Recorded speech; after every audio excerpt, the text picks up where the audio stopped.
and I would love to share a word with you today.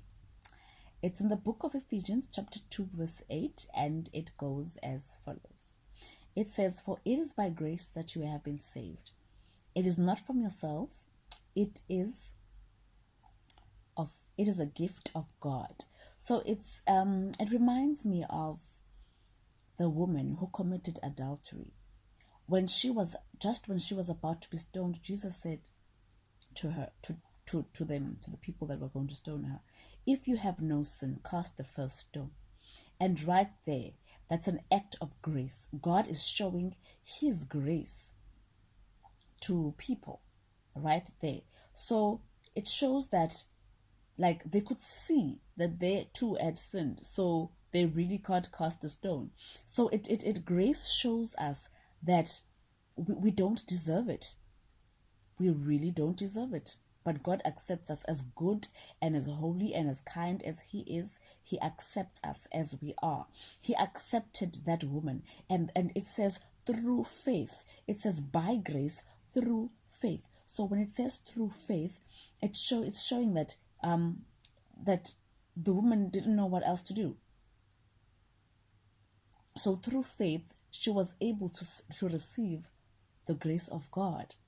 And it is not by ourselves. It's not from ourselves. It's not wonderful things that we have done. No, those things are not wonderful. They're not even coming from God. They're just things that we think in our minds. But through faith, we are able to have grace.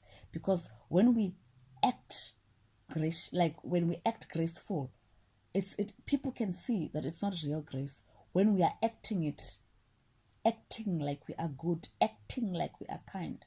But when we have faith in God and it's coming from his spirit, we desire to be like him.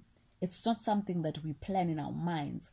It happens through faith. Automatically, God works himself in our hearts to be able to love other people, to be able to forgive them for things they do, to be able to understand if someone else has made a mistake, that person is not a mistake, but to understand that that person can make a mistake like anyone else. Like I make mistakes, I've made mistakes and I make mistakes. So to understand that it's through his grace that he takes us to what he does is he moves us from the mistakes we have made, and he makes us to look at today in a different light, to give us hope, so that tomorrow we can do better things, different things, better things, with a hopeful heart.